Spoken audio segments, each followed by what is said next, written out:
Hello, seventh grade. How's it going? Braden says like and subscribe. Anyway, we're going to talk about algae today and fungus and protozoans. It's fun stuff, right? So make sure you're going over your stuff, the 11.1, 11.2, because it's important to review over that stuff. All right, and now we're going on to 11.3, which basically one video is going to do you all week because I'm going to do one video on 11.3, but you are taking like 3 other days to work on 11.3 because it's a little bit bigger. So I want to make sure that you get that.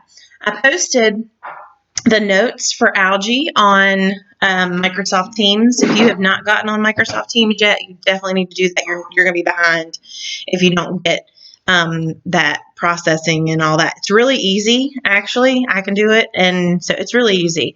But you want to make sure that you get some of these things.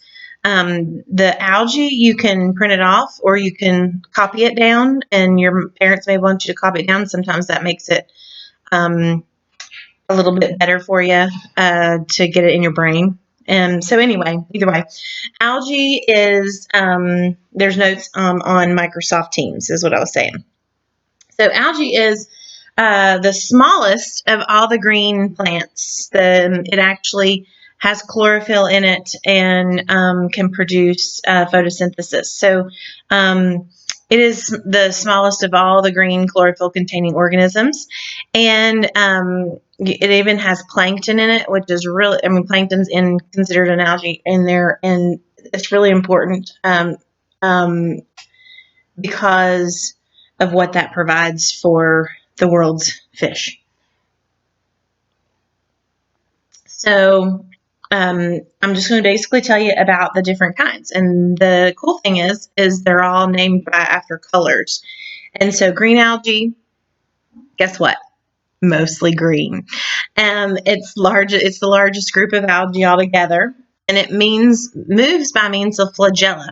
So flagella are these little whip-like structures that are attached to it, and that's how it has its movement or locomotion there. Desmids are one of the types of green algae, and that's found in freshwater lakes usually. Volvox lives in colonies, and most of these things, millions of them live together. So you actually see like pond scum and algae on tops of lakes and that kind of thing, more stagnant water.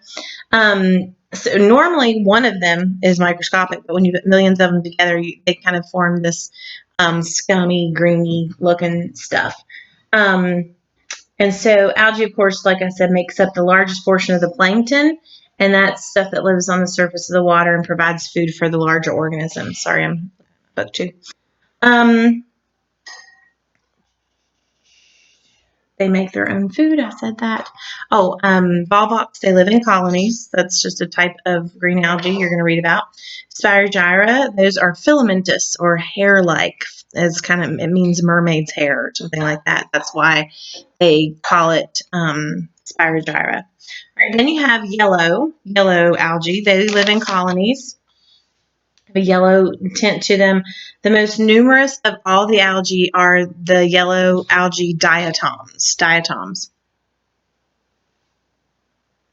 I'm just keeping my throat nice and moist. So diatom, okay, let me just tell you this because just like I would at school. So I got my Peeps creamer today. And that's one of the most exciting things about springtime is Peeps creamer comes out. And my husband went and picked it up, braved the store and the COVID-19 virus just to pick me up Peeps creamer. So that's why I'm drinking it. It's the best creamer. Anyway, so diatoms are the most numerous of the yellow algae, and because with diatoms, they make this thing called diatomaceous earth. So they take the diatoms, let them die, let the flesh kind of fall out of them, and then they use them as a filter aid. And my husband actually uses diatomaceous earth in his maple syrup processing. And what they do is they take a scoop of the diatomaceous earth and they put it in before they filter it. And it goes around and it actually like just kind of attracts any microbes that aren't supposed to be in there, even though it's been at like 100 and something, 200 and something degrees, or any ash or anything like that. Anything that cleans it out even better. Then they send it through what they call a filter press, and it filters it, and that diatomaceous earth, of course, is all filtered out. But it cleans the syrup even more, basically. And they use that for all kinds of filtering processes for food, because think of algae as like a plant anyway. So it's very safe and it's good for filtering things out. So that's kind of cool. That's one way that you know that diatomaceous earth or diatoms are being used. Then you have brown algae. Brown algae is what we're most familiar with as far as seaweed, kelp, that kind of thing. If you guys eat sushi and seaweed, like I do, then you're eating some of that. But kelp is the largest of all the algae. And kelp, let me look right here because I know that it can be up to 200 feet long. So it's huge. And of course, not all kelp is that large, but the largest is that large. So that's kind of fun. And it's a source of what they call algin. And algin is used to put into dressings, salad dressings, and puddings, and lotions, medicines, gummy substances like gummy worms and gummy bears and that kind of thing. They put that in there to actually cause it to kind of congeal, to stay together. And then also something called carrageenan that's found in Irish moss. That's what we're getting ready to talk about with red algae. They use algin and carrageenan both. And those are actually found in my creamer. Anyway, if you take chocolate milk and you make it like you take a glass of white milk and you pour the chocolate syrup in there and you stir and you stir and you stir and you stir and you stir and then you drink it and then you leave it there for like 2 minutes, what happens? It all separates and all the chocolate syrup's at the bottom and the white milk and all that is kind of at the top. Go ahead and take all this stuff up first. Get it all cleaned up. Remember what you're supposed to do in your room. Mm-hmm. And then, So then, if not, but when you buy it from like Kroger or Walmart and you buy a jug of it, it doesn't separate. You don't even have to shake it. And that's because they add this to it. Ice cream, you know how you make it at home and it's kind of grainy. I mean, it's still really wonderful, but it's grainy and it can kind of separate a little bit. At ice cream, they put this kind of stuff in it, algin, carrageenan, that kind of an algae product. And they put that in there, and it actually causes it to be really creamy. And don't freak out about that every year. People are like, "Oh, that's gross." No, it's really not, because think about it. You're eating plants, so then all of a sudden, chocolate milk. You've got plants in your chocolate milk, so it's like vegetables, right? Or ice cream. You now can tell your mom and dad, "Hey, it's okay to eat ice cream because it's got plants in it." So I'm sure it's really good for you. Well, you could try it. I don't know if it'll work. But anyway, so that would be brown algae would be seaweed, kelp, rockweed, gulfweed. Right, the weeds are brown algae. Then red algae, which is either marine or freshwater. That means marine, saltwater, or freshwater. That Irish moss has that carrageenan in it that I was just telling you about. And then also agar, which is what some of you may have used for your science project. They put agar and it helps to grow bacteria. Yeah. So anyway, algae provides the first link in the food chain, mainly because of plankton. And so other organisms are eating the plankton. So it's the first bottom link down there in the food chain. And one other little thing for free is holdfasts. I put that on your notes.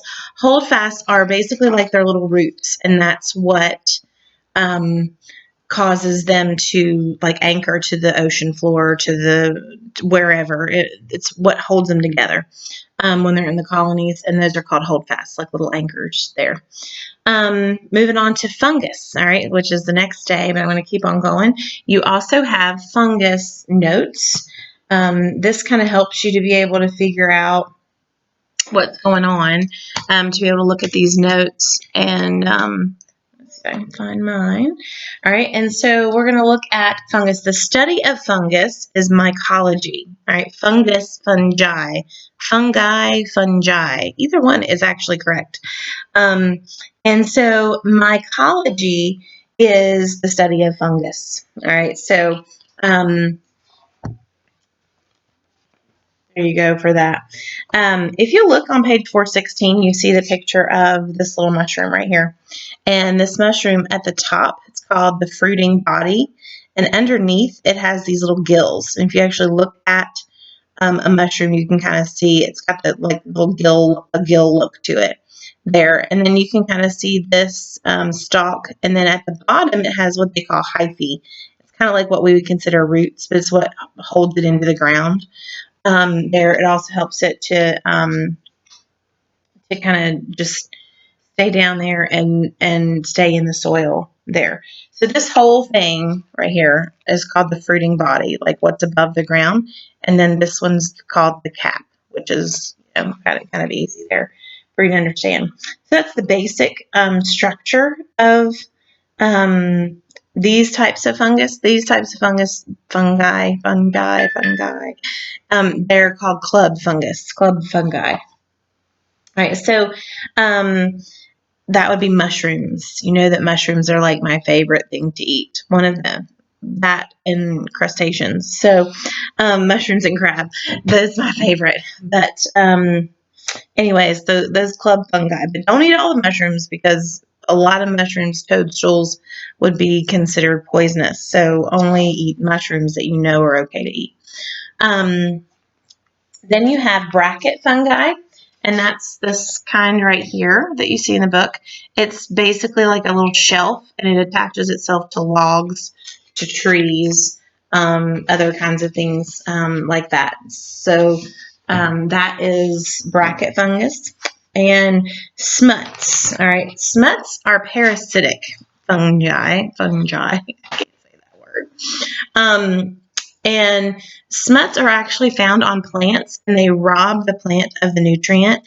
And sometimes you can find molds and mildews on plants, but sometimes you'll find these like reddish-looking smuts that you see right here.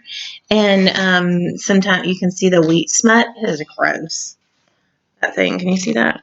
Yeah, that is really gross. And then the corn smut there too is which has like these weird growths on your grains or plants or that kind of thing. So they're parasitic. They'll infect grains mostly, and so it'll rob its nutrients, and then it makes it die, and we can't eat it. All right, then you have a microscopic fungus that is mold, and it's usually found on cheese or bread or something along those lines. And of course, not all mold is bad mold because we eat some of the cheese and the fungus, right? But some of it, of course, is. Some of it's good, like penicillin, where they took that mold from bread at first and were able to make an antibiotic from it. So that's pretty cool. So that's the microscopic fungus. And then you have sac fungi. I need to learn how. I just need to make a decision on how I'm going to say it and then stick with it, right? I do it every year. I just struggle with that word. Sac fungi. That's yeasts and mildews. And this is the largest group of fungi. Of course, yeast, it is what we're talking about is bread, like what we put in bread to make it rise. And it's a living organism that basically converts sugar into alcohol and carbon dioxide. And it causes like a fermentation in certain types of alcohol. And it also causes bread dough to rise. That kind of thing. So that's kind of neat as far as what it does, that this living organism can be put into something and then take that sugar and cause it to turn into carbon dioxide, which causes little air bubbles all throughout the dough, which causes that dough to rise and be light and fluffy for us to eat. All right, and under favorable conditions, they'll reproduce by what they call budding. You can look on page 419, and it just actually, it's like this little structure, and it like just starts to form this little bud, and it grows off of it, and then it just keeps on multiplying by that. So that's how it reproduces. So that's sac fungi. That's the largest group of the fungi is the sac fungi. And, or I'm sorry, that was sac fungi. We just were talking about yeast. I looked down at my notes and got lost. Convert sugar into alcohol is what a yeast does. The largest group of fungi is sac fungi, which were the yeasts and the mildews. So now we're talking about yeast, which would be both. All right. So anyways, mildews a lot of times are found growing on plants, but these are also the mildew that you might find that's kind of slimy at the bottom. I know your parents would never allow mildew in your home, but maybe you've seen it somewhere else, and the mildew would be in the bottom of the shower somewhere, or if you have the shower doors, they grow mildew really badly. And they're kind of slimy. Mold would be drier a little bit, but yet it feeds on moisture. But mildew, when you look at it, it can be like white or black or green, and it will be on plants, and it'll also be on shower doors and that kind of thing. All right, so that would be 11.3. 11.3. Now, for your next one, that's why I remembered. The next video, just so you understand what I put on your paper, I have already done this lesson basically for biology, and so you can go to the biology lesson. Let me find what I put on here for you so I don't mess you up. Yes, it says watch biology YouTube video 21.6, and I'll also put it in the 7th grade videos to watch for distance learning, so you'll know that you have the right one. But it's on protozoa, and since I've already done that one and it's a good one, so you can watch that one and for the 11.4, and don't get it confused. But there's some notes on there too that you can take. All right, so that's pretty much for 2 weeks. Those are the 2 videos you get to watch, and then you get to do your study guide for your test grade. Now, for your study guide, make sure that you're a little bit more thorough than what you normally would be. Like sometimes you write things down just to help you learn. I want to be able to make sure you understand it. So make sure that I'm grading it like I'm grading the test. So you want to make sure it's good and thorough. If you need an extra sheet of paper, you can have that on there. But it's also, you'll find that study guide on Microsoft Teams as well to be able to print off. Or you can, if you can't print things, you can look at them on there and copy them. Either way. All right. Hope you have a great week.